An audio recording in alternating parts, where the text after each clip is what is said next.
आदेश दिए थे, कल मैंने उन आदेशों को रीट्रेट किया है कि जितने भी आरटीपीसीआर में पॉजिटिव आए हमारे सैंपल, उनकी हम जीनोम सीक्वेंसिंग कराएं, कम से कम शुरुआती दिनों में कराएं, ताकि कंफर्म हो कि नए वेरिएंट कितने हैं। कल 3 वेरिएंट्स की जो है कंफर्म रिपोर्ट्स आई हैं जीनोम सीक्वेंसिंग की। 2 जो है उसमें पुराना ओमिक्रॉन है, नया जो है वो JN1 जो है वो नया एक वेरिएंट आया है एक पेशेंट में। मगर अच्छी बात यह है कि जिस पेशेंट को ये कंफर्म हुआ था नया वेरिएंट, वो थोड़ी चिंता में थी, इसलिए वो एडमिट हुई थी अस्पताल में।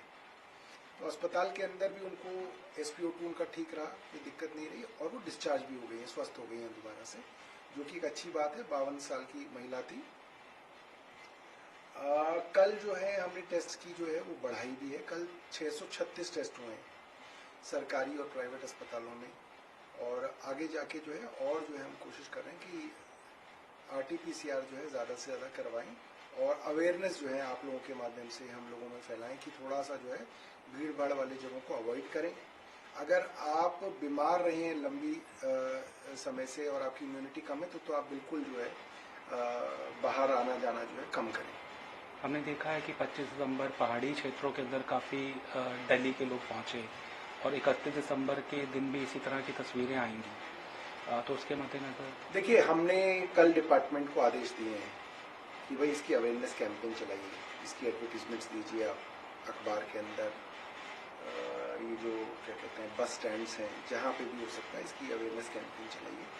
पहले भी आदेश दिए थे, उनका पालन नहीं हुआ है, मैंने दोबारा कल आदेश दिया। मैं आशा करता हूं कि कम से कम स्वास्थ्य के मामलों में आदेशों का पालन हो। देखिए, अभी 4 पेशेंट्स कुल जो है हमारे यहाँ एडमिटेड हैं।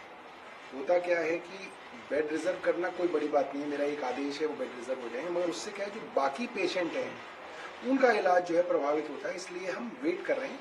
जरूरत पड़ेगी तो बेड रिजर्व कर देंगे, मगर अभी ऐसी कोई दिक्कत नहीं है। मैं समझता हूं कि भगवान राम आज से हजारों साल पहले आए थे। भगवान राम भारतीय जनता पार्टी के नेता नहीं थे, ना भारतीय जनता पार्टी उस वक्त अयोध्या में थी। भारतीय जनता पार्टी अभी 25 साल पहले आई है। ऐसे में पूरे भगवान राम को हाईजैक करना, ये हिंदू धर्म का नुकसान है। भारतीय जनता पार्टी को कितने वोट मिलते हैं दिल्ली में, पूरे भारत में? 40%, 45%। आपने अपने इस राजनीतिकरण से 55% हिंदुओं को दूर कर दिया, दूर करने की कोशिश कर ली।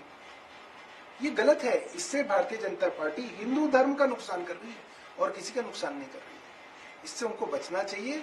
भगवान राम हर एक के हैं, बल्कि मैं तो कह रहा हूं भगवान राम हिंदू धर्म से भी बाहर के लोगों के भी हैं। उसमें क्या दिक्कत है?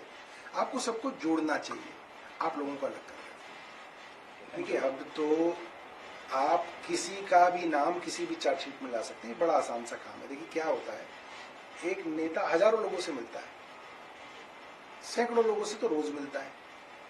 अब आपको क्या करना है कि किसी भी आदमी को किसी मामले में फंसाना है, उसको जेल में रखना है और बोलना है कि भाई तू जेल से तब निकलेगा जब तू इस बड़े नेता का नाम ले लेगा। आपको कुछ नहीं दिखाना, आपको सिर्फ ये दिखाना है कि इस बड़े नेता की और इस आदमी की लोकेशन एक टावर की आई। उसके अंदर फिर आपको कहानी बुन देनी है कि इसने इसको पैसे दे दिए, इसने इसको कागज दे दिए, इसने इससे डील कर ली, इसने इससे पॉलिसी बनवा ली। कुछ भी आप कह दो, सबूत तो कुछ चाहिए नहीं। एक आदमी को प्रताड़ित करके उससे कुछ भी बुलवाना है, ये तो बड़ा आसान है। तो आप छोटे छोटे बच्चों को दे दो, वो एक काम कर देंगे। एक आखिरी सवाल, बिहार में सीट शेयरिंग फॉर्मूला तय हो गया है, आपको लगता है कि इंडिया अलायंस सही गति से आगे चल रहा है? दिल्ली और पंजाब, देखिए, गति थोड़ी तेज होनी चाहिए। मुझे लग रहा है कि गति थोड़ी स्लो है। इंडिया अलायंस को थोड़ी तेजी दिखानी चाहिए। लगता है सीट शेयरिंग मामले के ऊपर सीट शेयरिंग हो जाएगी। सीट शेयरिंग के अंदर कोई बड़ी बात नहीं है। कोई एक फार्मूला आपको निर्धारित करना है, उस फार्मूले के हिसाब से सबको चलना है।